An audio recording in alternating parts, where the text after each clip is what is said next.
Reciban la más cordial bienvenida a este auditorio que hoy nos alberga para ser partícipes de un momento histórico. La Universidad Nacional de San Luis agradece al público que se ha hecho presente en este evento que nos convoca, uno de los acontecimientos institucionales más solemnes y trascendentales de la Universidad Nacional de San Luis, la entrega de la máxima distinción académica en cumplimiento a lo establecido mediante el artículo 85, inciso C, del Estatuto Universitario, el título de Doctor Honoris Causa. El doctorado Honoris Causa es un título honorífico que entrega la universidad por los méritos de causa y honor. Es un símbolo de admiración y reconocimiento para personalidades nacionales y o internacionales, de testimonio social, reconocido e intachable, que representen modelos de vida meritorios para la comunidad. En la Universidad Nacional de San Luis se han entregado aproximadamente 60 grados académicos doctor honoris causa, entre ellos a las siguientes personalidades: doctor José Alberto Pepe Mujica, Norma Morales de Cortiñas, doctor Raúl Ricardo Alfonsín, doctor Adolfo Pérez Esquivel, Eduardo Galeano, profesor Miguel Ángel Estrella, Estela Barnes de Carlotto, entre otros.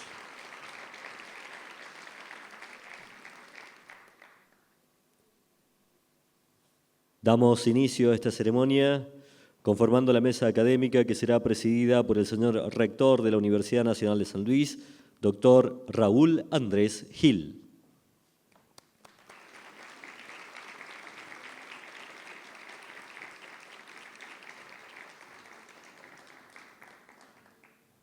E integrada por la señora decana de la Facultad de Psicología, doctora Gladys Leós.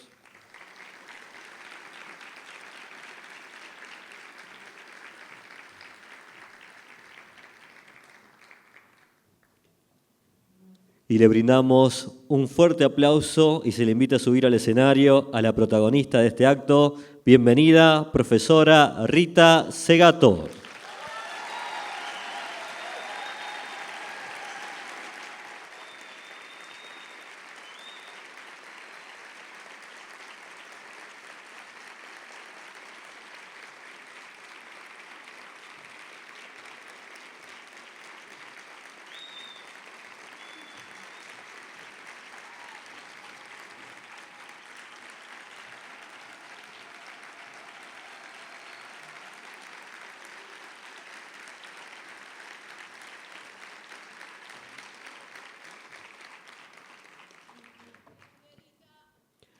Rita Laura Segato es antropóloga, escritora, docente e investigadora argentina, reconocida internacionalmente por una extensa trayectoria dedicada al pensamiento crítico, las ciencias sociales, los derechos humanos y los debates contemporáneos sobre género, raza y colonialidad.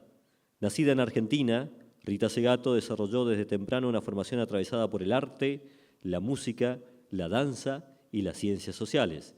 Inició sus estudios en ciencias antropológicas en la Universidad de Buenos Aires y tras el exilio impuesto por la última dictadura cívico-militar argentina, continuó su formación en Venezuela, donde se especializó en etnomusicología y trabajó vinculada al Archivo de Música Latinoamericana. Posteriormente, obtuvo los títulos de Master of Arts y PhD en Antropología Social de la Queen's University of Belfast, en Irlanda del Norte. Su trayectoria académica se consolidó especialmente en Brasil, donde fue docente del Departamento de Antropología de la Universidad de Brasilia entre 1985 y 2010, y luego de los programas de posgrado en Bioética y en Derechos Humanos de esa misma universidad.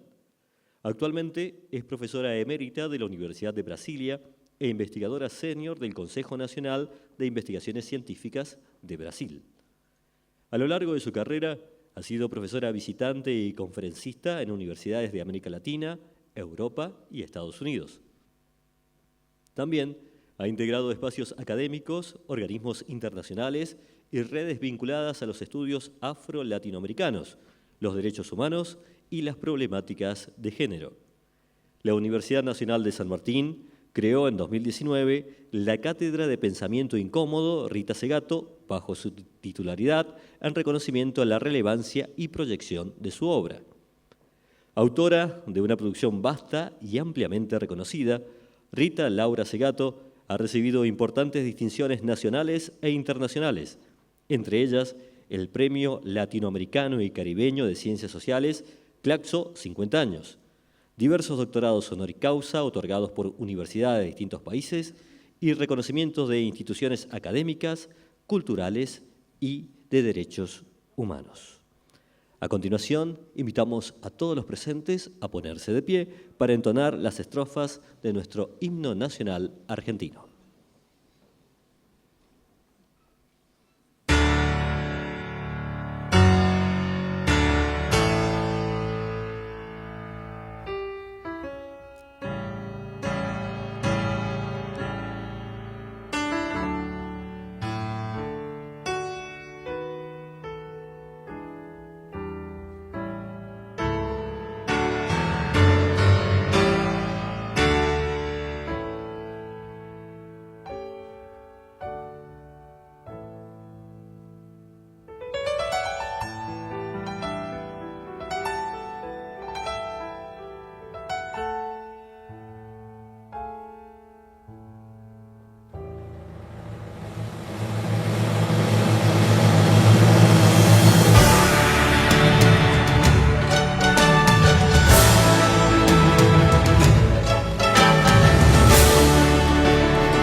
Libertad, libertad, libertad.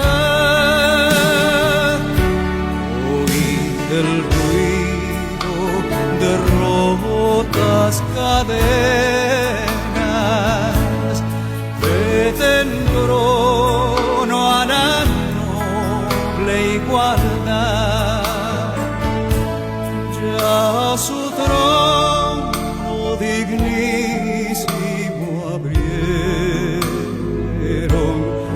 las provincias unidas del sur, y los libres del mundo responden al gran pueblo argentino. Salud al gran pueblo argentino, salud. Y los libres del mundo responden al gran pueblo argentino, salud. Y los libres del mundo responden al gran pueblo argentino, salud.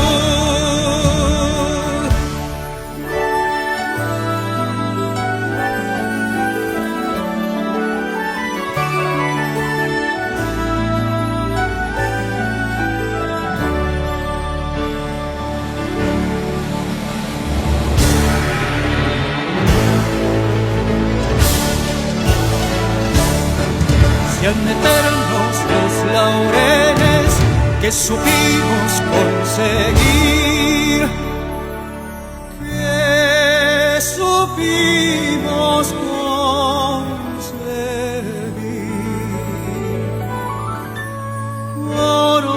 coronados de gloria divina.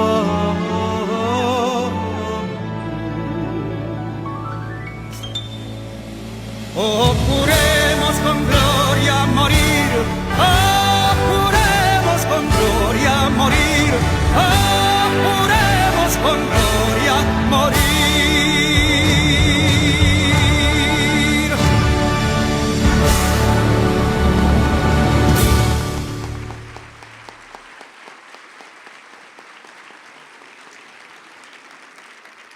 Pueden tomar asiento.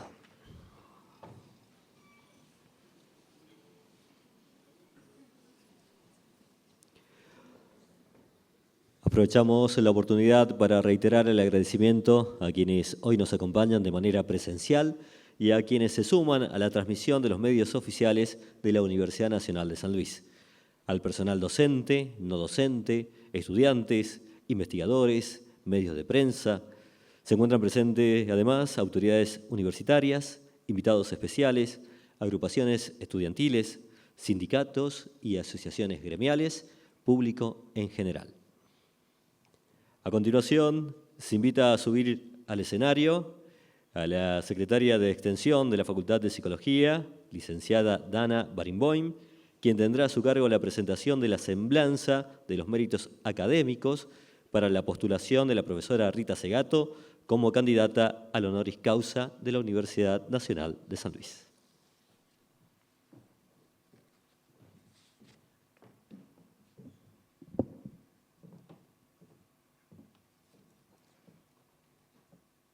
Señor Rector de la Universidad Nacional de San Luis, señora Vicerrectora, decanas, decanos, vicedecanas y vicedecanos, autoridades universitarias, docentes, no docentes, estudiantes, representantes de organizaciones sociales y de derechos humanos, comunidad presente.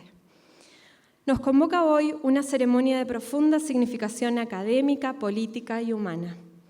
La Universidad Nacional de San Luis otorga el título de doctora honoris causa a Rita Segato, cuya obra constituye una referencia insoslayable para el pensamiento crítico latinoamericano contemporáneo. Este reconocimiento distingue una trayectoria en la que la producción teórica, la responsabilidad ética, el compromiso con los derechos humanos se enlazan de manera inseparable. Reconoce además una forma de pensamiento que no se sustrae de las heridas de su tiempo, sino que asume la responsabilidad de comprenderlas y nombrarlas. Desde esa posición, su obra ha transformado los modos de comprender las relaciones entre violencia, género, raza, colonialidad y poder. También ha cuestionado las formas de producción de conocimiento y de autoridad académica, desligadas de la experiencia histórica de nuestros pueblos, construyendo una praxis capaz de reconocer en las memorias colectivas, en las tramas de la violencia y en las luchas de nuestra América, territorios vivos desde los cuales se produce conocimiento.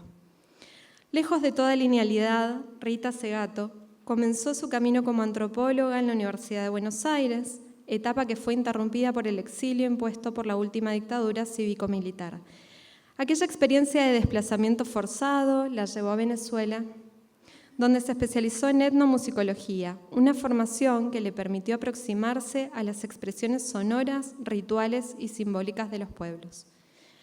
Más tarde, su formación doctoral en antropología social en Belfast, Irlanda del Norte, y su posterior radicación en Brasil ampliaron un recorrido heterodoxo, atravesado por el cruce entre disciplinas, lenguas y memorias.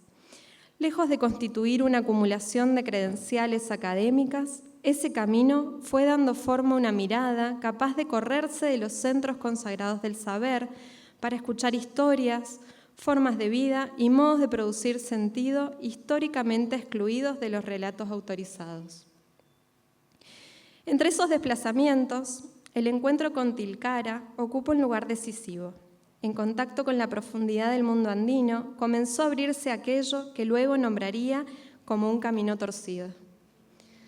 Una orientación del pensamiento que no habría de buscar confirmación en los espejos eurocéntricos, ni refugio en las seguridades de una academia replegada sobre sí misma. Allí configuró una sensibilidad capaz de leer en los paisajes, en los cuerpos, en los modos de hablar y de callar, y en las formas comunitarias de la vida, memorias activas de una historia que continúa disputando sus sentidos. En esa orientación se inscribe una tarea que atraviesa su obra: donar nombres. Allí donde el sentido común veía hechos aislados, permitió reconocer relaciones de dominación. Allí donde ciertos daños habían sido naturalizados, privatizados o silenciados, ofreció condiciones para volverlos inteligibles. Su pensamiento mostró que la violencia no es un accidente ni un desvío, sino una lengua del poder, una pedagogía social y una forma de organización de las jerarquías. En esa clave se inscriben categorías como las estructuras elementales de la violencia, el mandato de la masculinidad y las pedagogías de la crueldad, no solo como conceptos teóricos, sino como herramientas críticas para desnaturalizar el daño, interrogar las condiciones que lo hacen posible y sostener demandas de memoria, responsabilidad y justicia. Esa elaboración se despliega en una producción vasta y rigurosa, entre cuyos títulos se destacan las estructuras elementales de la violencia, la nación y sus otros, la escritura en el cuerpo de las mujeres asesinadas en Ciudad Juárez, la crítica de la colonialidad en 8 ensayos, la guerra contra las mujeres, contrapedagogías de la crueldad, expuesta a la muerte, escritos acerca de la pandemia y escenas de un pensamiento incómodo, género, violencia y cultura en una óptica decolonial. Sus ideas han atravesado aulas, movimientos sociales, debates feministas, espacios judiciales y organismos de derechos humanos, alcanzando una resonancia que excede ampliamente las fronteras disciplinares. Diversos espacios académicos la señalan como una de las intelectuales públicas más relevantes del pensamiento latinoamericano contemporáneo. Fue incluida por Es Global entre los 25 intelectuales iberoamericanos más influyentes del mundo. Recibió el Premio Latinoamericano y Caribeño de Ciencias Sociales Claxo 50 años, el Premio Daniel Cosio Villegas en Ciencias Sociales. Cuenta con numerosos doctorados honoris causa, otorgados por universidades de distintos lugares del mundo. Y su pensamiento ha dado lugar a cátedras y espacios académicos en universidades y en instituciones culturales de América Latina y Europa. Estos reconocimientos, entre tantos otros, encuentran sustento en una praxis que concibe la antropología por demanda o antropología responsiva, como una forma de poner las herramientas de la disciplina a disposición de los pueblos. Demandas que emergen allí donde las relaciones de poder han vuelto opacas ciertas experiencias, han obturado sus condiciones de reconocimiento y han impedido que determinados daños sean nombrados como tales. Su aporte consiste en contribuir a afirmar el valor de aquello que las lógicas de la crueldad y de la colonialidad buscan despojar de sentido: la vida común, la reciprocidad y los vínculos. Estas prácticas adquirieron una expresión decisiva ante los asesinatos de mujeres en Ciudad Juárez. Allí, su intervención permitió desplazar la comprensión de esos crímenes, del registro de episodios aislados hacia una lectura política de la violencia en la que los cuerpos de las mujeres aparecían como superficies de inscripción de mensajes de impunidad, soberanía y dominio. En ese marco cobra relevancia la noción de femigenocidio, propuesta para nombrar crímenes sistemáticos, impersonales y públicos contra las mujeres, irreductibles a la lógica de los vínculos privados.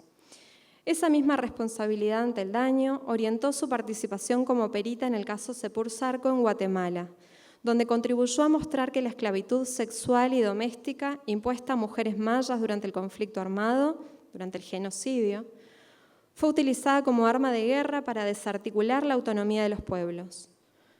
Con las pedagogías de la crueldad, su obra dio nombre a una de las heridas más persistentes de nuestro tiempo: la naturalización de un mundo que acostumbra la mirada a la cosificación de la vida. Nos permitió reconocer que la crueldad no habita solamente en los actos externos, sino también en los aprendizajes cotidianos, que debilitan la sensibilidad, erosionan la reciprocidad y vuelven tolerable la ruptura de los vínculos. Desde allí, interpela nuestras formas de habitar la vida en común y nos exige preguntarnos qué prácticas, qué instituciones y qué comunidades pueden sostener contrapedagogías capaces de devolver valor a lo vivo. Frente a las pedagogías de la crueldad, ella sostiene la necesidad de concebir y diseñar contrapedagogías capaces de disputar el avance de un mundo organizado por la apropiación, el consumo y el descarte. Allí adquiere relevancia el proyecto histórico de los vínculos, una apuesta por la reciprocidad, por las formas comunitarias de gestión de la vida y por la reconstrucción de las sensibilidades que la crueldad intenta erosionar. Ante el proyecto histórico de las cosas, el proyecto histórico de los vínculos, recuerda que ninguna vida se sostiene sola y que toda existencia está entramada con otras. En ese horizonte, los vínculos no aparecen como dimensión secundaria o privada, sino como condición política de la existencia común. En este punto, la presencia de Rita Segato en nuestra universidad adquiere una resonancia particular. En un presente en el que las universidades públicas argentinas atraviesan incertidumbre, desfinanciamiento, deslegitimación y formas crecientes de hostilidad, este reconocimiento constituye también una afirmación sobre el sentido de la universidad pública. Una universidad que no se reduce a administrar credenciales, a producir saberes funcionales al mercado o a responder a demandas de utilidad inmediata, sino que se reconoce llamada a sostener preguntas incómodas, a producir conocimiento de manera colectiva y a participar en la reconstrucción de los vínculos que hacen posible una vida democrática. Ha dicho Rita Segato que la obra más importante es la persona que somos. Esa afirmación condensa una enseñanza fundamental para quienes habitamos la universidad pública. El conocimiento no puede disociarse de la forma en que vivimos, de los vínculos que sostenemos, de la responsabilidad que asumimos frente a las otras y los otros, ni de la posición que tomamos ante las formas de injusticia de nuestro tiempo. Hoy, al otorgarle el título de doctora honoris causa, la Universidad Nacional de San Luis reconoce una vida y una obra que han contribuido a ensanchar los lenguajes de la justicia, a desafiar las pedagogías de la crueldad y a imaginar desde nuestra América un horizonte en el que los vínculos ocupen un lugar central en la vida colectiva. Que este doctorado honoris causa sea entonces expresión del compromiso y la responsabilidad de nuestra comunidad universitaria de sostener desde la universidad pública una ética del cuidado de la vida, de la memoria y de la dignidad de nuestros pueblos. Muchas gracias.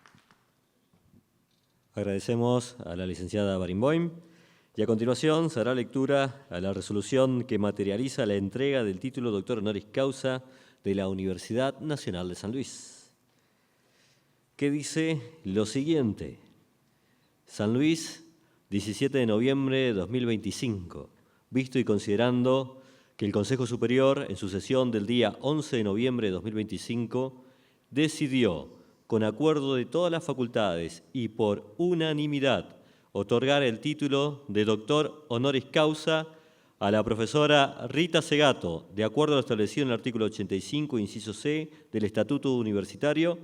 Por ello, y en uso de sus atribuciones, el Consejo Superior de la Universidad Nacional de San Luis resuelve, artículo primero, otorgar el grado de doctor honoris causa de la Universidad Nacional de San Luis a la profesora Rita Segato, en virtud de las facultades conferidas por el artículo 85 del Estatuto Universitario y atento a los considerandos de la presente disposición. Artículo segundo, confeccionar el respectivo diploma de conformidad a los términos del artículo segundo, inciso B, de la ordenanza número 55/16 del Consejo Superior.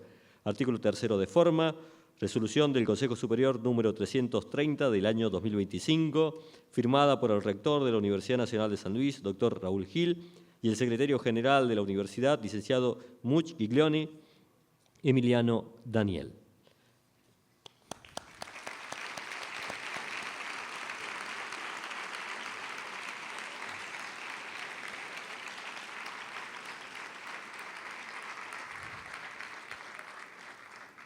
A continuación, se invita a la profesora Rita Segato a recibir de manos del rector diploma y placa que la acredita como doctor honoris causa de la Universidad Nacional de San Luis.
si quieren que me alegre o que me dé un infarto. Porque, no, es difícil para el corazón, ¿no? Para referirse a la trascendencia de la investidura como doctor honoris causa de la Universidad Nacional de San Luis, hará uso de la palabra el señor rector de la Universidad Nacional de San Luis, doctor Raúl Andrés Gil.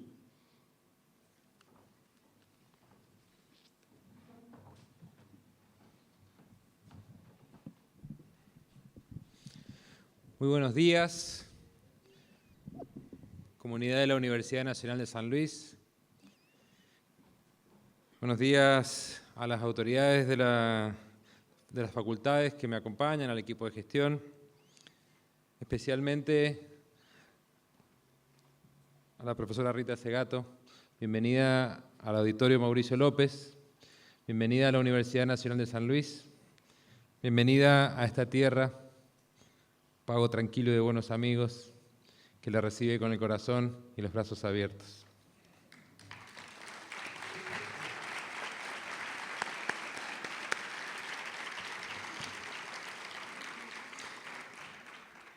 Nos reunimos hoy para cumplir un acto que excede el protocolo académico. Estamos presenciando el otorgamiento del doctorado honoris causa, que es la máxima distinción que nuestra casa puede ofrecer, y hoy lo hacemos en un contexto hostil para las universidades públicas, para las ciencias sociales en particular y para el feminismo. En tiempos donde se intenta reducir el conocimiento a una mera mercancía, este acto es una declaración de principios. La universidad pública se defiende pensando, se defiende reconociendo los saberes que nos ayudan a leer nuestro presente e imaginar un futuro más justo. Hoy recibimos a la profesora Rita Segato. Al hacerlo, no solo premiamos su impresionante trayectoria, premiamos su capacidad militante y su construcción de comunidad. Rita nos ha enseñado que el pensamiento no es neutral, que las ciencias humanas son las encargadas de dar nombre a la experiencia de las personas para que lo que era un mal privado y silencioso se convierta en una verdad colectiva y socializable. Quiero dirigirme a toda la comunidad y con especial énfasis en nuestros estudiantes. La obra de Rita es una invitación directa a pensar. Ella nos advierte que si borramos el paisaje, nos quedamos huérfanos de nuestra propia historia. Nuestro territorio es nuestro libro de lectura que nos permitirá saber quiénes somos. Rita nos habla de las pedagogías de la crueldad y de cómo el sistema patriarcal, que es un orden político universal, ha convertido los cuerpos de las mujeres en cosas desechables, de la misma forma que el extractivismo trata a nuestra tierra como una simple cantera.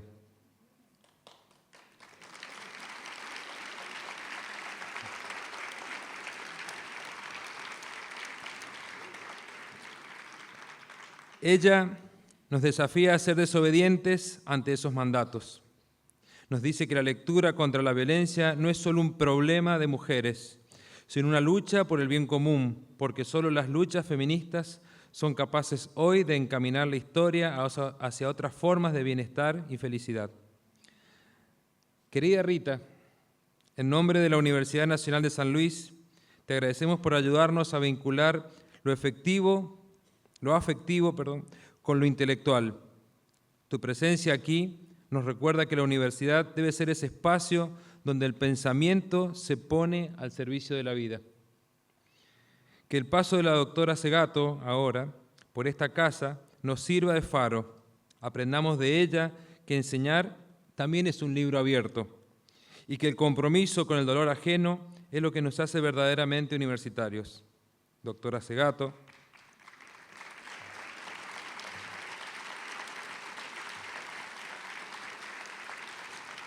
Doctora Segato, recibe este título de honoris causa como un abrazo de nuestra geografía puntana, como el compromiso de esta universidad de seguir caminando junto a usted en la defensa de la dignidad y la justicia. Bienvenida a nuestra casa y muchas gracias.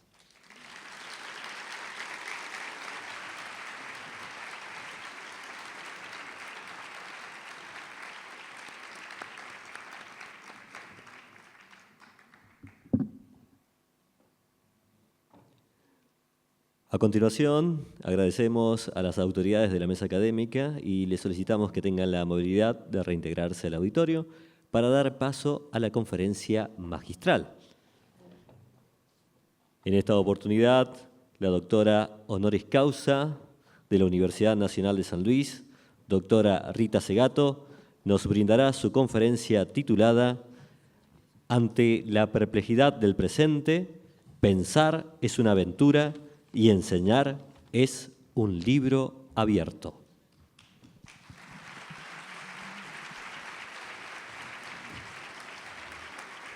Muchas gracias. Quizás necesite hasta un poquito más de agua. Uy, la luz muy fuerte. Un poquitito menos. Bueno, buenas tardes, buen mediodía para todas las personas aquí presentes y muy agradecida, ¿no? Inmensamente agradecida porque la síntesis de mi pensamiento que ha hecho Dana Barenboim y después el querido rector, me dejan, ya hablé, o sea, ya me permiten, porque es una síntesis, son dos síntesis muy perfectas, muy perfectas de lo principal que he pensado, ¿no? Y una de las dificultades que he tenido para presentar esta conferencia es justamente pensar qué puede ser útil, ¿no? De todos los caminos, de todas las rutas que he trazado, ¿no? Con mi obra, con lo que he escrito y últimamente más hablo de lo que escribo.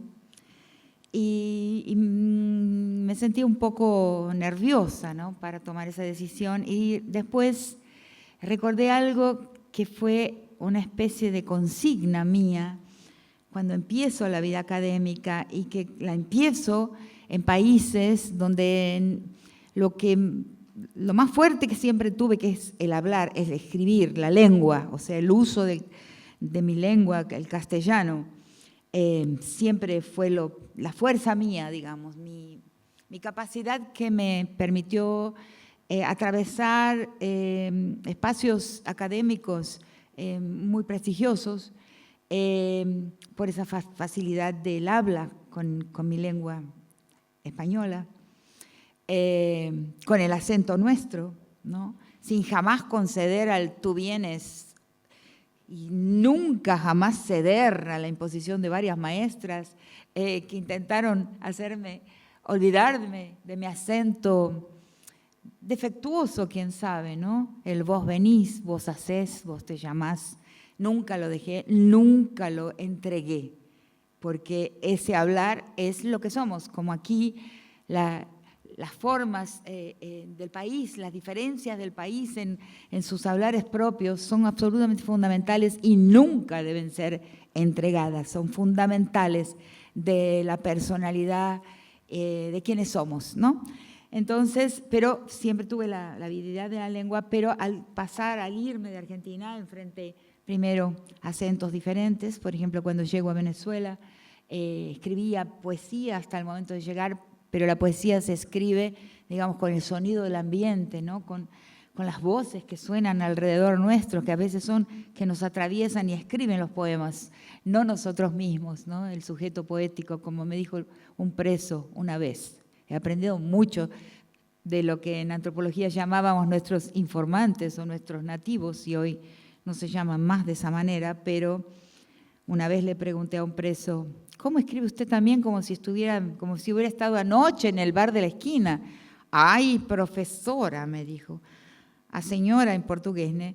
Usted, ¿no? ¿Nunca escuchó hablar del sujeto poético? Lección, como esa recibí varias lecciones, esa fue brava. Entonces, pero al perder, primero por la diferencia del acento, después por el portugués, por el inglés, por tener que vivir en lugares donde lo más fuerte en mí, que fue el uso de la lengua desde chiquita, ¿no? Mi mamá me decía, ay, nena, socorro, tenés lengua viperina vos, o sea, lengua de serpiente. En inglés y en portugués demoré años en poder conseguir la misma habilidad terrible de mi lengua originaria. Y entonces inventé para mí misma, y esto le estoy diciendo a los estudiantes y a los profesores también, cómo me sirvió y qué es lo que estoy usando en este momento, concentrarme antes de hablar y pedirle al cielo, o a la Pachamama, o a quien esté más allá de nosotros, que por favor yo pueda ser un canal a través del cual algo se ilumine. Cuando cedí mi posesión del yo hablo, yo digo, a esa idea de que somos todos un canal a través del cual una verdad, una luz puede atravesarnos y llegar a la gente. Eso me causó una liberación impresionante, una tranquilidad impresionante, y es lo que estoy usando ahora en este momento para hablarles, porque no es una conferencia magistral, pero es un habla, es un decirles, es un contarles. Eso me parece lo mejor, porque además me han leído tanto que ya no vale la pena yo explicar cómo pienso el género, cómo pienso la violencia. Y otra cosa que no figura en mis biografías, pero que es central en mi pensamiento, la raza. Y sobre eso les voy a hablar un poquito también, porque se habla hasta con cierta facilidad de la crítica al patriarcado, pero no se habla nunca, sobre todo en nuestro país, de la necesidad de darnos cuenta del racismo que existe en nuestro país, en las escuelas, en las universidades y en todas partes. Eso no lo hemos nombrado todavía. Argentina es totalmente deficitaria, ¿no?, en la importancia de nombrar la raza y el racismo y de ponerlos, o sea, desmontarlos, ¿no? Y yo he escrito mucho sobre eso, mucho, y he tenido una práctica en Brasil sobre ese tema, que es necesaria también en nuestro país. Voy a concluir esa exposición leyendo un texto mío que escribí hace más de 10 años y que es sobre el tema. Entonces, ser un canal a través del cual pueda mostrarse algo que les sirva y que les sirva también al colectivo de nuestra nación. Cuando escuchaba el himno, por ejemplo, varias cosas me vinieron a la cabeza. Primero, que le cambio ese final con gloria a morir y lo llamo con gloria a vivir, que es algo que Mercedes Sosa hizo en su versión del himno nacional. Y me acordé entonces cuando recibí el honoris causa en la Universidad de Salamanca, en el mismo recinto, en la misma sala de conferencias de la Universidad de Salamanca, donde una vez un franquista gritó ¡viva la muerte! Y Unamuno, Miguel de Unamuno, lo corrigió y le dijo ¡viva la vida! Y lo quisieron asesinar por eso, por decir ¡viva la vida!, que es lo que debemos decir en nuestro país hoy, ¿no? ¡Viva la vida!, ¿no? Y fue salvado justamente de ser asesinado por haber defendido el derecho y el amor a la vida y la obligación de vivir, porque a veces es hasta inclusive en momentos de mucho sufrimiento, de mucho dolor, y en este momento histórico es un momento de gran dolor, ¿no? Por eso he visto el pañuelo de Gaza, porque es un momento en que el poder de muerte es la ley.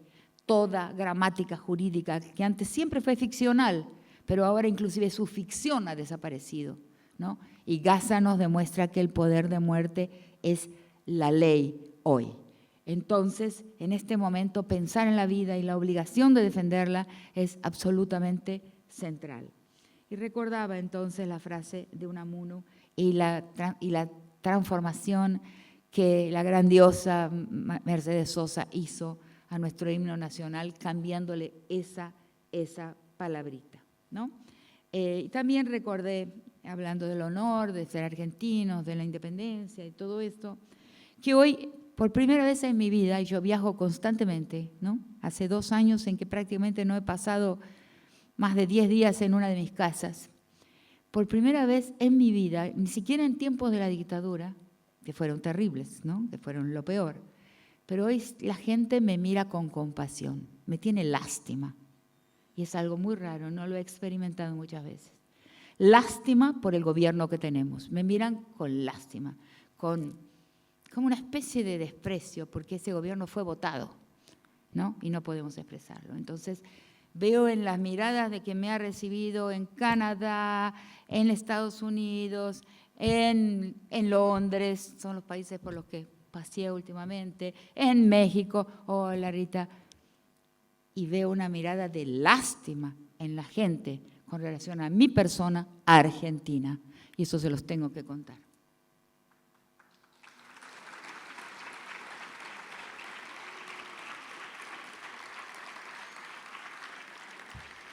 siempre nos tuvieron respeto y admiración.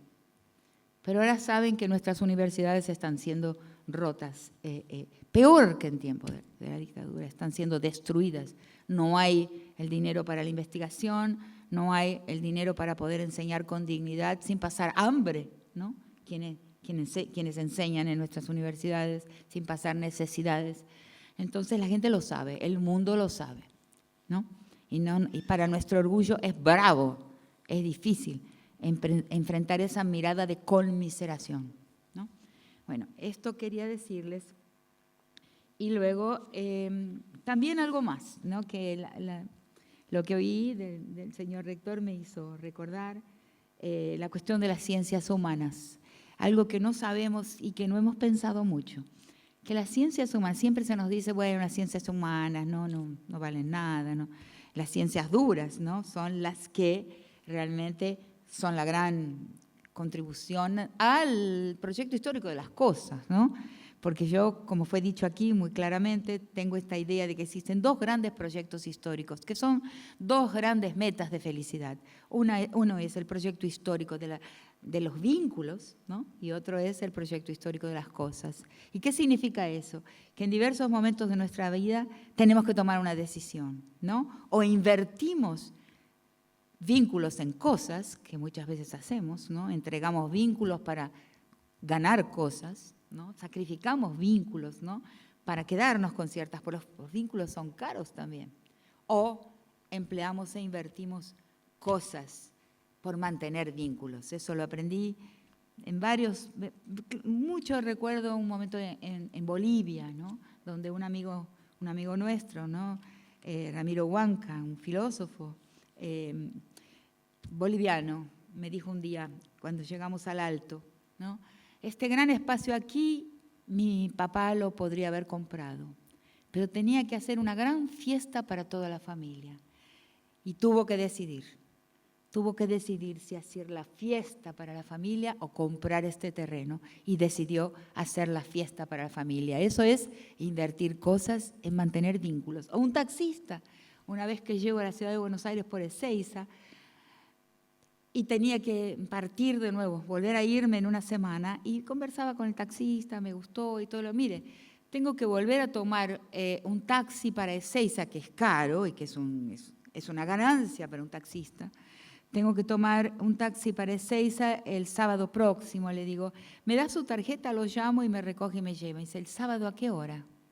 Y le digo, tendría que salir como a las 6 de la tarde. Ay, me dice, es el horario en que me encuentro con mis amigos. ¡Wow! ¡Wow! Ahí se genera entre esas dos anécdotas que parecen cuentos tontos, ¿no? Que es lo que me gusta hacer últimamente, echar cuentos. En esas dos anécdotas aparece mi noción de proyecto histórico de las cosas y proyecto histórico de los vínculos. Entonces, debemos recordar, si quiero decirle algo a los estudiantes que están aquí presentes y a los jóvenes profesores también que me escuchan, recuerden eso, los vínculos son absolutamente fundamentales. Hay momentos en la vida en que son lo que nos ayuda a sobrevivir, nos cuida y nos contiene. No nos olvidemos, todo hoy prioriza el individualismo y los logros individuales, ¿no? Estaba dando una conferencia en Guadalajara hace poquito tiempo, ¿no? Y una muchacha habló de nosotras, las mujeres, y cómo podemos llegar. Y le pregunté, ¿llegar a dónde? ¿Llegar a dónde? Y no me lo pudo contestar. No tenemos que llegar a ningún lugar, tenemos que ser, ¿no? El estar es mucho más importante que el ser. El camino es mucho más importante que el destino, entre otras cosas porque es lo único que existe, ¿no? El proceso es mucho más importante que el producto. Nos han enseñado siempre lo contrario, pero yo estoy hoy convencida de que es así. El tránsito es lo que importa, el hoy, el ahora, la vida, salvar a la vida ahora mismo a como dé lugar. Entonces es otro tema que no quería dejar de comentarles.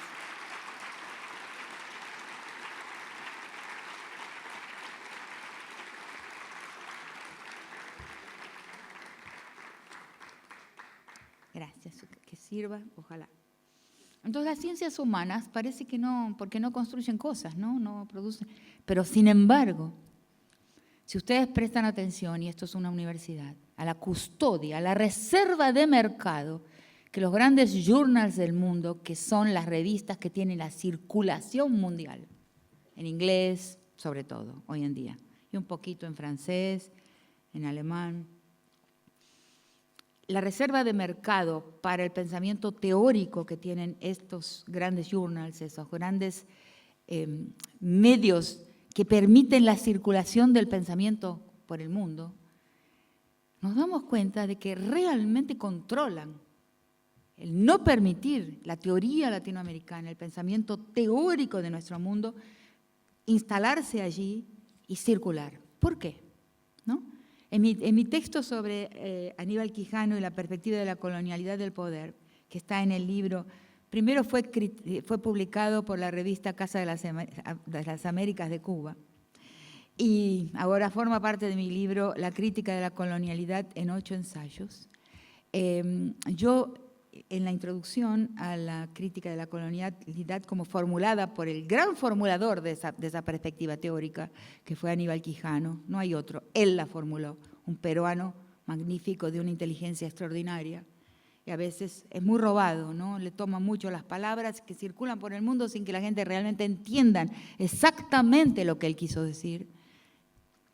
Pero ahí yo intento identificar cuáles son las perspectivas teóricas que atravesaron el gran muro del conocimiento, el gran muro del pensamiento, el gran muro teórico, la gran frontera teórica, que es la frontera norte-sur. Porque a nosotros todos, no sé cuántas personas hay aquí que enseñan humanidades o que son de nuestro campo, nos han enseñado que lo grande es ver lo que escribe un John Smith y contárselo a nuestros alumnos. Somos atravesadores de pensamiento teórico, ¿no? ¿Cuáles son las únicas perspectivas teóricas que atravesaron ese muro, ¿no? Que es el muro del pensamiento teórico de las humanidades? Solamente 4 encontré, ¿no? La pedagogía del oprimido, de Pablo Freire. La teología de la liberación, ¿no? Que se le atribuye a Gutiérrez, que no murió hace mucho tiempo, murió hace poco tiempo, un pensador y sacerdote peruano, que a él se le atribuye la noción de teología de la liberación, pero es falso. Eso lo voy a corregir en un minutito cuando hable de Mauricio López, a quien quiero ofrecer esta exposición inicial. Luego fue la teoría de la dependencia, y la última, la perspectiva que uno la encuentra nombrada por donde uno circula hoy en día, la perspectiva de la colonialidad de poder y el pensamiento decolonial. No hay una quinta teoría latinoamericana que se escuche circular en el norte. ¿Por qué? ¿Por qué? Primero, porque nos han dicho que nuestro papel al enseñar en las universidades es atravesar teorías que se formularon en el norte, contarlas y hacerlo que nuestros estudiantes sean capaces de citarlas. Segundo, porque hay realmente una reserva de mercado teórico. ¿Por qué? Porque las humanidades son poderosas. Las humanidades, al nombrar la realidad y relatar el pasado, colocan las piedras por las que transitaremos hacia el futuro. Las palabras, los nombres que colocamos a las experiencias de nuestros pueblos, a las experiencias vividas en nuestro continente, ¿no? Serían o deberían ser las piedras del camino, el tránsito hacia el futuro. Y eso lo tenemos bloqueado. Tenemos que aprender a pensar nosotras y nosotros mismos, ¿no? A pensar, mismo en el tema del feminismo, ¿no? Todo el tiempo la superioridad moral del feminismo de Europa, el eurocentrismo feminista, ¿no? Entra en nuestro mundo y nos dice qué debemos desear las mujeres. Es un error brutal. Las mujeres indígenas se han ya armado contra eso porque se dan cuenta de que hay una moral feminista eurocéntrica que quiere entrar en nuestro mundo y decir cuál es el camino para las mujeres, cuándo debemos encontrarlo en la vida, inclusive de los pueblos, como nos enseñaron las mujeres de Chiapas. Es mirando hacia atrás que podemos encontrar el camino a seguir, porque en ese atrás existía una igualdad mayor que en el mundo de la modernidad. No existía el feminicidio como existe hoy. No existían las violaciones numerosas, frecuentes como existen hoy. Es hacia atrás y en nuestro mundo es donde tenemos que mirar para encontrar un camino hacia el futuro. Entonces, todo eso también quería decirles hoy y hablarles sobre esos temas muchas veces muy malentendidos, como por ejemplo el papel de los nombres, que es el trabajo de las humanidades y cómo es bloqueado y cancelado nuestro camino y nuestra enseñanza desde una pedagogía del norte eurocéntrica y racista que nos dice que el pensamiento que se origina entre nosotras y nosotros no tiene la misma validez que el pensamiento que formula un John Smith, por ponerle un nombre que ustedes entienden de qué se trata, ¿no? Que traducido será realmente la teoría que hay que escuchar y que hay que reproducir. Tenemos que encontrar una manera de reformar eso, encontrar una manera de librarnos de eso y empezar a pensar por nosotros mismos. Y ahí, como últimamente me gusta contar cuentos y hacer reír, me he convertido mucho en una comediante en los últimos tiempos. Con la edad me ha aumentado mi facultad de comedia, no sé por qué, es un fenómeno automático, o el drama histórico hace con que nos salvemos con sentido del humor, o porque veo mucha gente por la calle que tiene la boca así, de tanto no sonreír, y hay que levantarla así para que sea bonita, o como me dijo una vez un sacerdote musulmán, me dijo, la sonrisa es un regalo de Alá entregado por un prójimo. Miren qué bonito. Hay que sonreír, hay que reír. Entonces me acordé de algo que me hizo reír mucho y se los voy a contar. Porque es así que organicé mi exposición, como un conjunto de cuentos y de historias que puedan servir, ¿no? Entonces ahí está Tucuta, ¿no? Que es mi compañero y que cuando recién nos reencontramos en la vida, estaba en su cafecito de Tucuta en Tilcara, no sé si conocen la quebrada de Humahuaca, Tilcara, y es un lugar donde van muchos antropólogos, porque Tilcara es, digamos, el centro arqueológico de la nación, ¿no? La capital arqueológica de la Argentina. Así le llaman. Bueno, arqueología sería en todas partes, pero le llaman así o lo consideran así. Se dan muchos cursos ahí de antropología, seminarios de arqueología y de antropología. Entonces estaba un grupo de antropólogos ahí y estaba Tucuta en su cafecito de Tucuta y él se acerca y dice, son antropólogos. Dice, mi mujer es antropóloga, ¿no? Porque es un poquito él medio, así, ¿no? Le gusta un poquito mandarse la parte, ¿no? Entonces, sí, es antropóloga, le dicen, ¿cómo se llama? Y él dice, no, Rita Segato. ¿Cómo? Le dicen, esa mujer está viva. ¿Cómo leen eso? Alguien que piensa o que tiene formulaciones teóricas acá entre nosotros, o está en el norte o está en el cementerio. No hay otro lugar. Eso lo tenemos que corregir, es urgente corregirlo. Se puede pensar aquí, yo soy una persona completamente normal, ¿no? Los que me han visto en estos días vieron que soy completamente, demasiado normal, para decir la verdad. Entonces, tenemos que pensar desde acá y nuestro pensamiento tiene que circular. Entonces, solamente quiero hablarles, mi pensamiento sobre género es bastante conocido, ¿no? Sobre el patriarcado como una base estructural que se replica en todas las relaciones de poder, ¿no? Donde hay no solamente, eso es lo más central de mi pensamiento, inclusive en este momento estoy escribiendo un prólogo sobre un libro sobre el caso Pelicot, ¿no? Saben lo que es el caso Pelicot, me imagino. Entonces, pero en general, nuestros ojos miran lo que llamo un eje vertical de la agresión de género, que es la relación entre el algoz, o sea, el violador o el feminicida, o sea, el agresor y su víctima. Eso le llamo el eje vertical, que es un eje de disciplinamiento de la mujer, ¿no? Y ahí viene otra de las grandes enseñanzas de los nativos, así llamados, cuando un preso en la cárcel me dice, ay, profesora, pero a señora no vio Eva, ¿no? Eso lo cuento muchas veces porque me parece genial, aprendí mucho en eso. Y yo, ¿por qué Eva? Dice, no, pero porque era un violador, ¿verdad? Que yo estaba entrevistando. Sí, Eva, no, pero ¿por qué tiene que ver el Génesis con lo que estamos hablando aquí sobre su crimen, la violación? Usted tiene que explicarme, tenemos que comprender. No, pero dice, Eva No, le digo, ¿qué tiene que ver? Y le digo, bueno, entonces explíqueme. Claro, me dice, si no fuera por Eva, dice, estaríamos todos en el paraíso para siempre. Pero Eva es desobediente, desobedeció, toda mujer es una Eva, ¿no? Entonces, de ahí sale, y otras evidencias también, otros testimonios, de que la violación es un acto de disciplinamiento y que el sujeto violador es el sujeto más moral de todos, el que disciplina a su víctima, evita que desobedezca y trata como se debe tratar a una Eva. ¿Entendieron? Ese es el eje vertical. Ahora, el eje horizontal es más, eso es lo básico de mi pensamiento sobre género y fundamental hoy.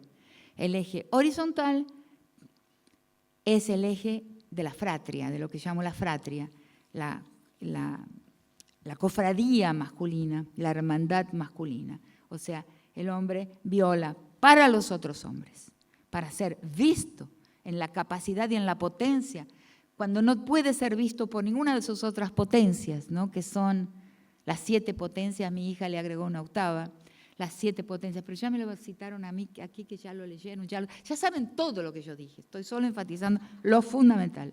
Entonces, las 7 potencias masculinas, ¿no? La sexual, en primer lugar, la más frágil de todas, perdón, pero bueno. Después, la de la envergadura, o sea, la fuerza física, la bélica, ¿no? La económica, ¿no? La política, ¿no?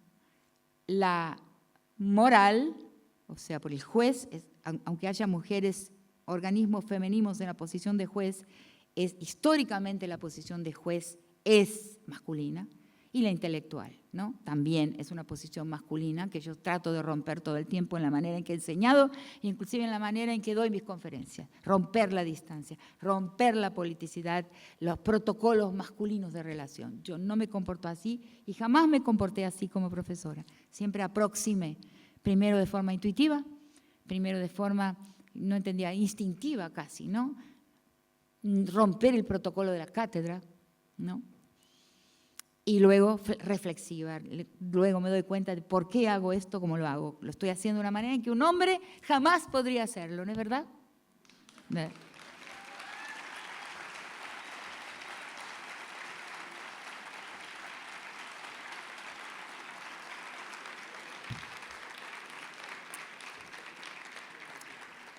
Ven ahí, mi compañero no me aplaude. Lo perdono, porque lo estoy educando todavía. Y además yo hago trabajo de campo en su persona. Él es mi campo. La venganza perfecta. Bueno, entonces, el hombre necesita titularse hombre para ser hombre. Esas son las cosas elementales. Y si ustedes quieren entender, ¿qué es eso? Titularse hombre es tener el estatus de la posición de prestigio y de poder, que se consolida mediante la mirada de otros hombres y también de la sociedad entera, que mira esa fratria, que después más tarde, mucho más tarde le llamé corporación masculina, porque tiene las 2 características de una corporación.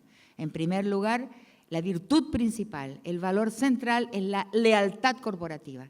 Y ahí digo una cosa que la gente cuando me escucha en los públicos, primero hace unos segundos de silencio y después todo el mundo se ríe, porque no hay nada más importante para un hombre que otro hombre.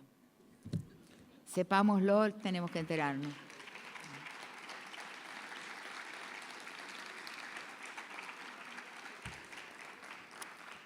Nosotras las mujeres no somos exactamente así, pero bueno, es una corporación, es un valor corporativo. Y la otra dimensión de la corporación masculina es que es internamente jerárquica. Realmente existe el macho alfa y el macho omicrón.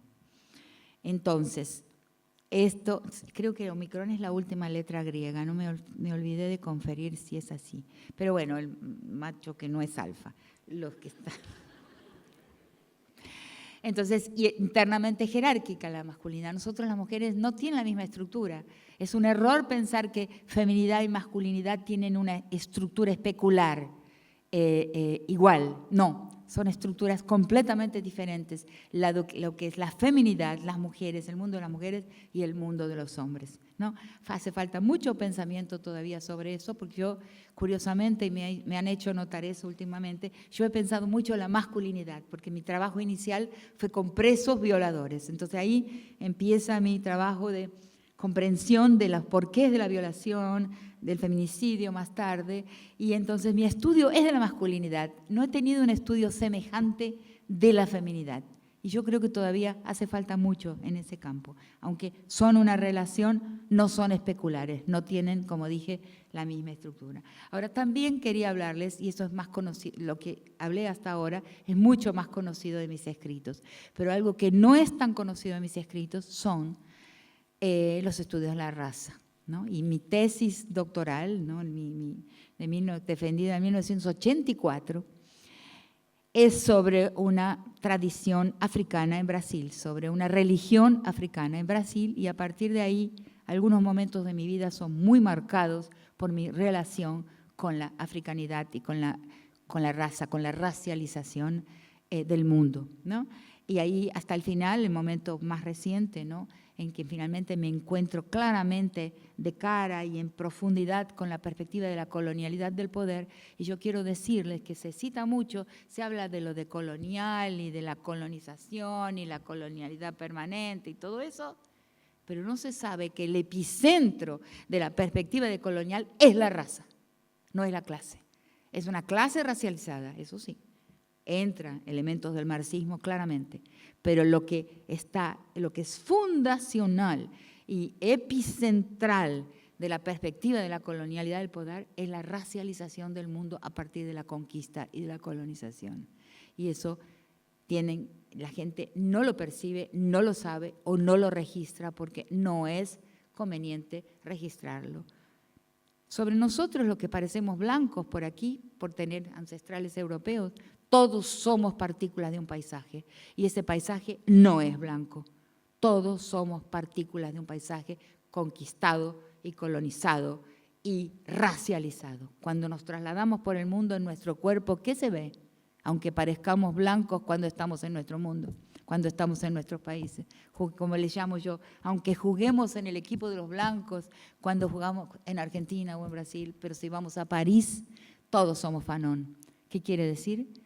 Fanon, el gran escritor, psicólogo, ¿no? y gran filósofo de la perspectiva, de la crítica del racismo en el mundo, en su natal Martinica, una isla completamente negra, completamente de población afrodescendiente, de fenotipo afrodescendiente. En esa isla él jugaba en el equipo de los blancos porque era completamente letrado y era de la élite letrada de su isla, de su país.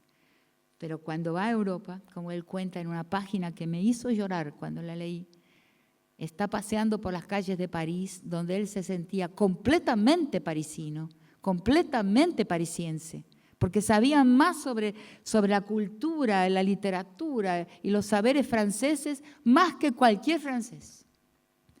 Pero un niñito de la mano de su madre lo mira y le dice, mamá, un negro. Y él tenía dos salidas, como todos nosotros tenemos en la vida muchas veces.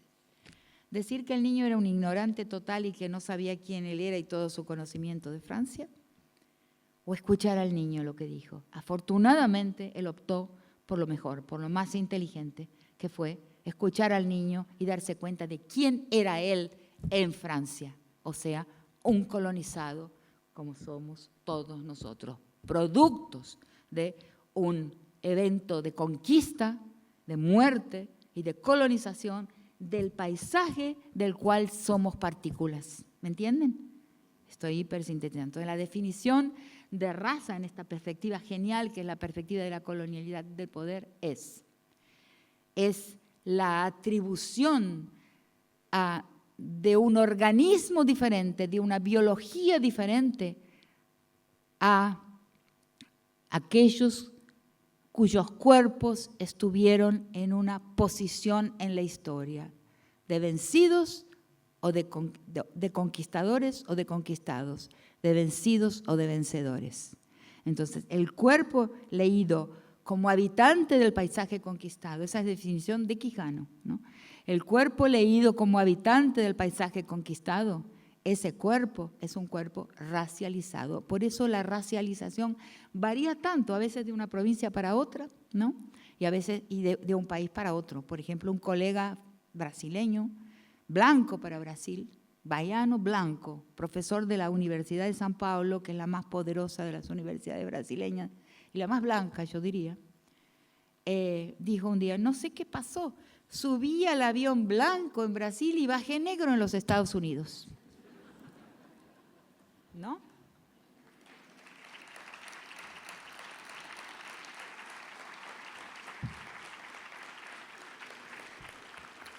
Y o los otros días, para entrar de nuevo en la comicidad, porque esto es tragicómico, escuché a una señora española quejarse amargamente de que había llegado a los Estados Unidos y tuvo que clasificarse como hispánica.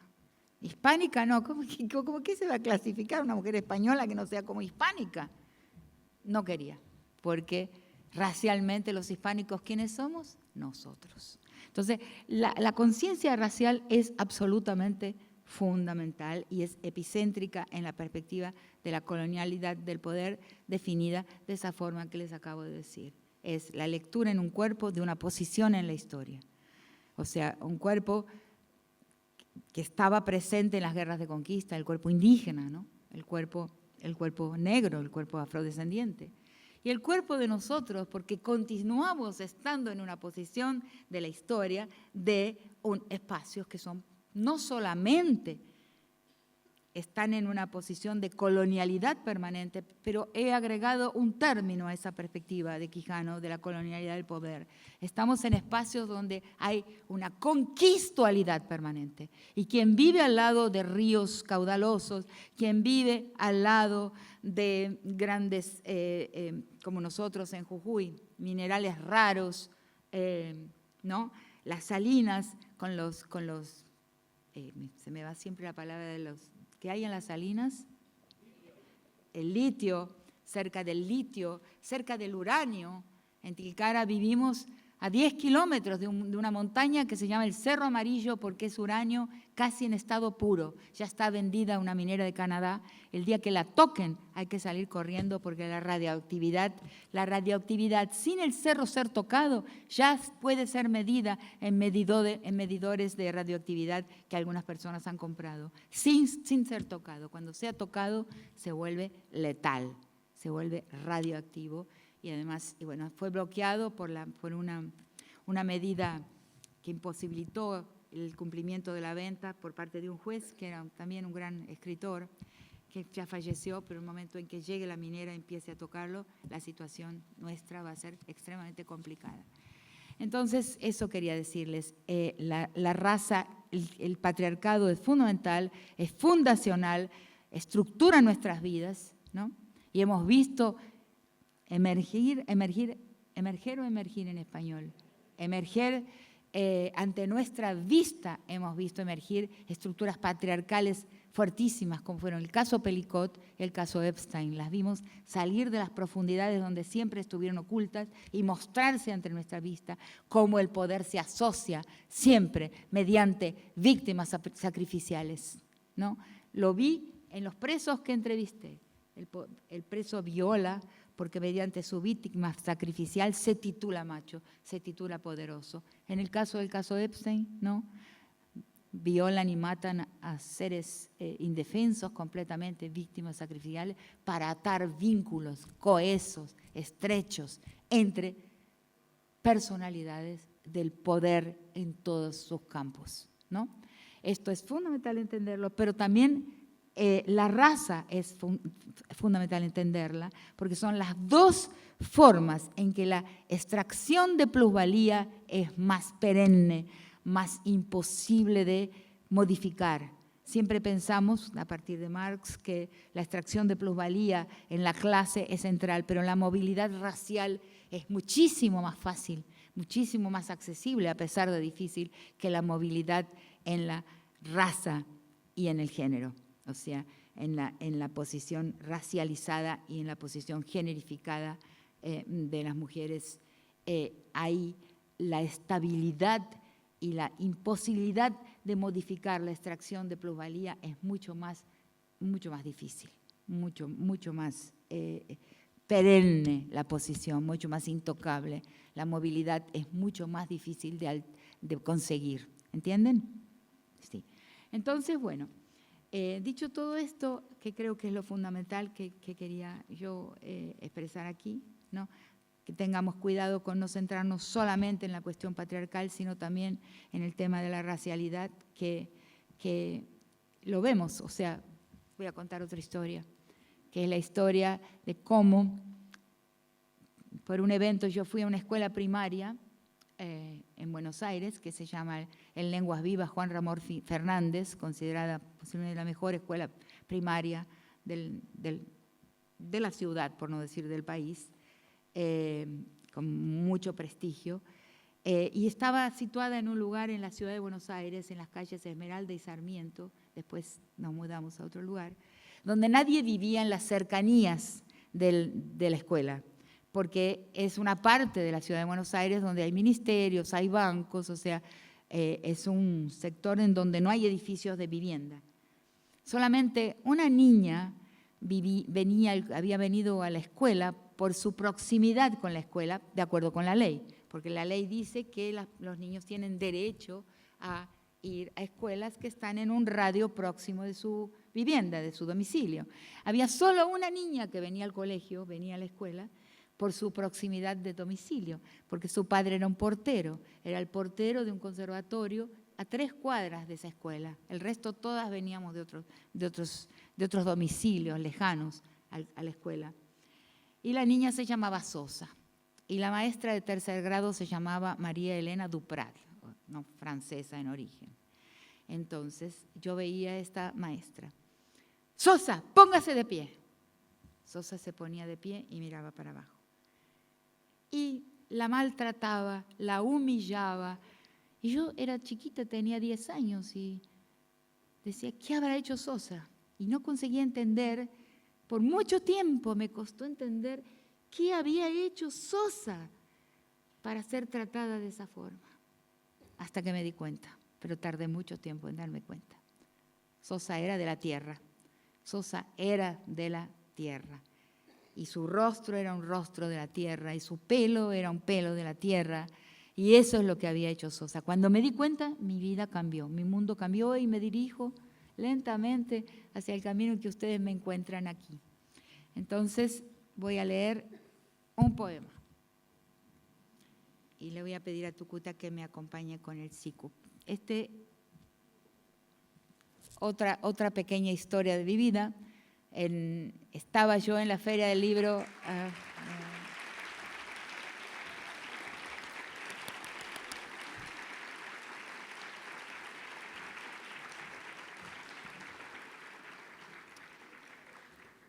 Estaba yo en la Feria del Libro de Guadalajara de 2024, donde tuve la cátedra Julio Cortázar y Rosario Castellanos, y di una conferencia y fui entrevistada.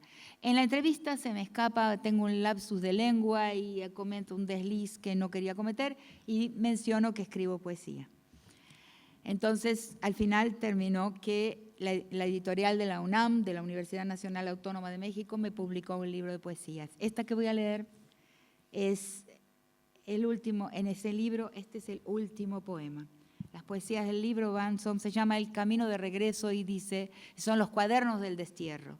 El libro son los cuadernos de diferentes momentos de mi destierro de la Argentina hasta conseguir lo que siempre quise, que es regresar. Desde el día que puse un pie fuera del país, mi sueño fue todo el tiempo, ¿cómo hago para volverle? ¿Cómo hago para volver? Hasta que finalmente consigo. Y este es el último poema que figura en el libro, y lo voy a leer aquí. Se llama El 11 sin fin, por un perenne 11 de octubre. Digamos que el 11 es un día que nunca acabó y que continúa vivo en los parajes de nuestro continente, escondido en los dobleces de la tierra como una historia viva, latente, pulsante y reemergente, como una clandestinidad del indio, por debajo de las sangres blancas que se empeñaron en encubrirlo por siglos de mestizaje sin conseguir extinguir los cauces cálidos de la suya. Arterias de extranjería por las que navegó polizón indocumentado de la historia, aflorando en los signos de la raza del país interior, por debajo de los nombres que pretendieron sepultar los suyos, apellidos castizos que ocultaron los Choque, los Vilte, los Cayuqueo, los Paine, los Cupiratí, los Mairarú, los Moquirací, por debajo de su reclasificación en las diferentes faenas con que fue explotado: hachero, mensú, criada, peón, campesino, obrero. Por debajo de la superficie de esa gran fosa colectiva que son las pampas, las punas y mesetas, las quebradas, los cañadones, los montes y las selvas después de las masacres. Pues de nada han servido todos esos esfuerzos por negarlo, disimular su existencia o exterminarlo. Diezmado, perseguido y silenciado, desde su estratégico escondite, nuestros enemigos saben que no existe ni más determinado ni mejor custodio de la soberanía sobre los recursos para la vida aún yacentes en nuestra América. Por eso mismo, a pesar de la gran conspiración, a pesar de la colonialidad permanente, el 11 todavía es hoy.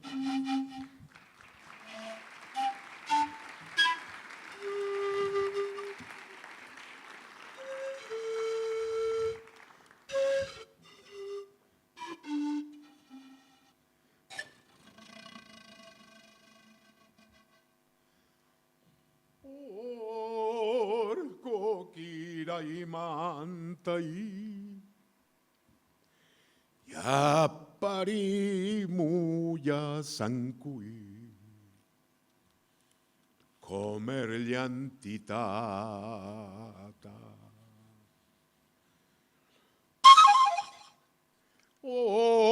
orco kirai mantai ya parimu ya sankui comer llantitata. Chiriguanis, guairas, guanis, comer situyas, cacuni. Chiriguanis, guairas, guanis, comer situyas, cacuni.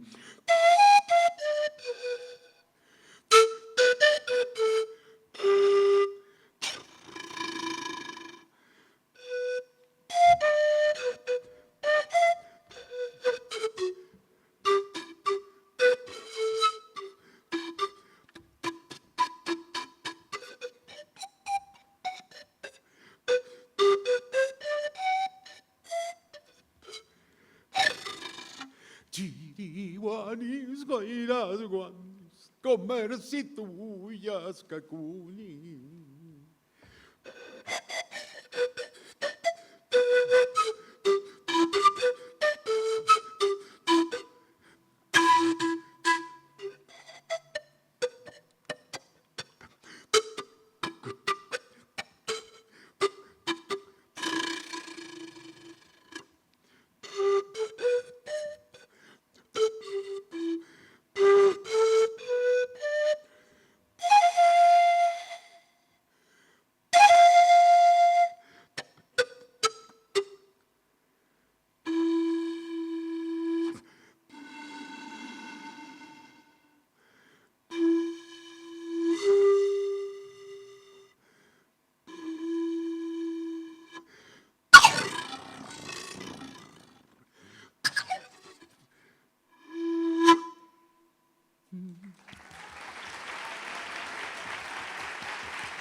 Agradecemos a la doctora honoris causa de la Universidad Nacional de San Luis, profesora Rita Segato, por su presencia, su intervención hoy aquí en nuestra Casa de Altos Estudios, universidad pública, gratuita y de calidad.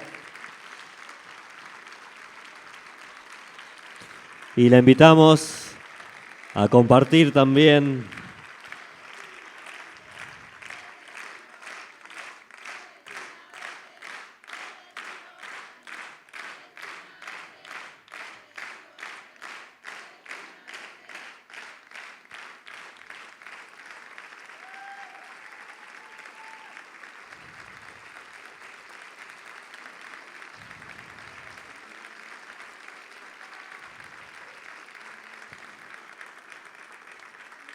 Invitamos a la profesora Rita Segato y a todos los presentes a compartir un cierre artístico a cargo de la docente de las carreras de música, Victoria Logiudice.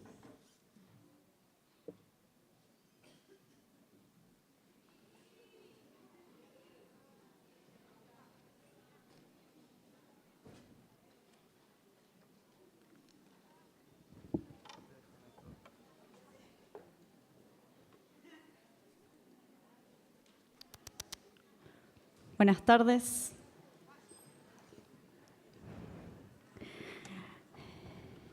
En consonancia con todo lo que escuchamos hoy, quería regalarle a Rita y a todos ustedes una canción de Violeta Parra que me pareció espectacular para esta ocasión por su letra.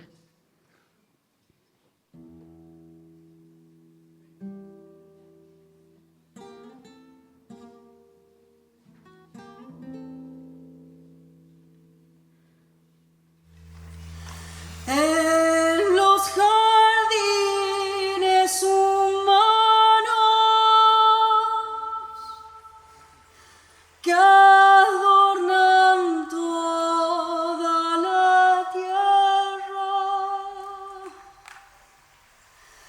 pretendo de hacer un ramo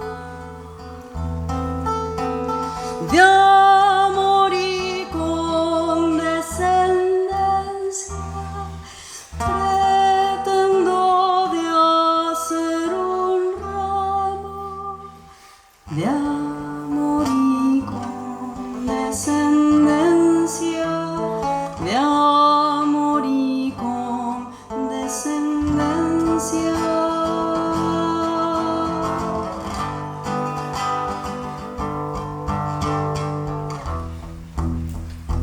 Es una barca de amores que va remolcando mi alma y va anidando en los puertos como una paloma blanca, y va anidando en los puertos como una paloma blanca, como una paloma blanca.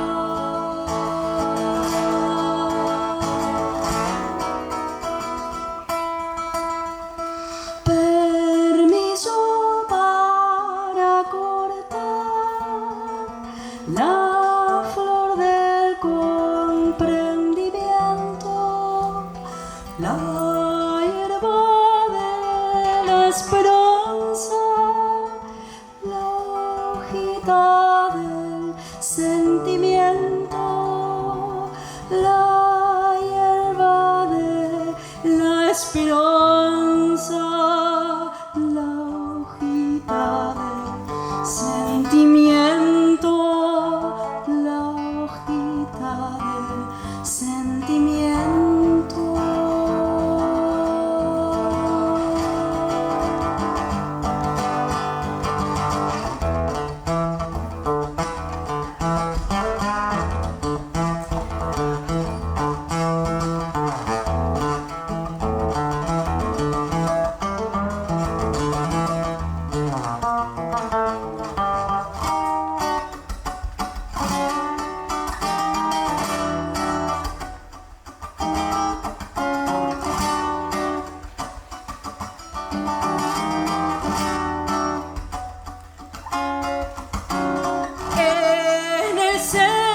y el fruto de la pasión.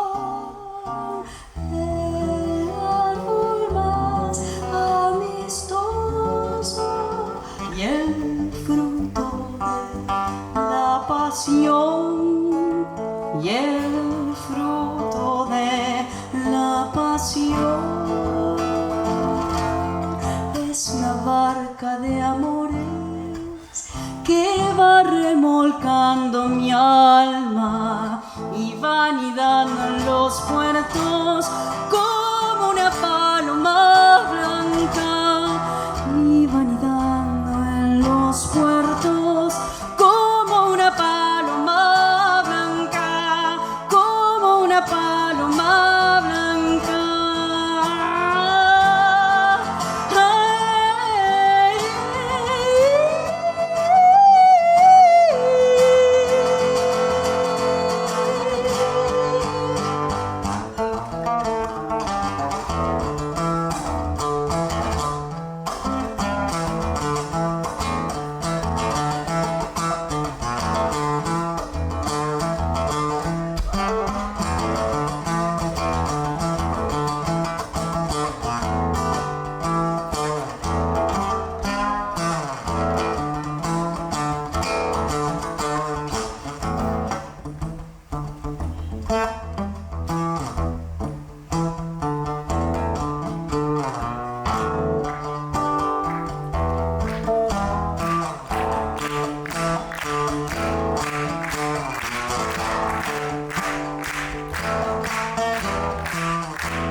Muchas gracias.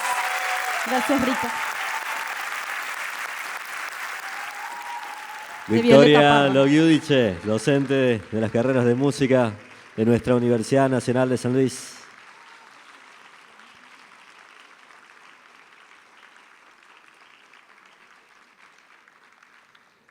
De esta manera entonces, y agradeciendo la presencia muy especialmente de la profesora Rita Segato, damos por culminado este acto, por su presencia y atención. Muchas gracias.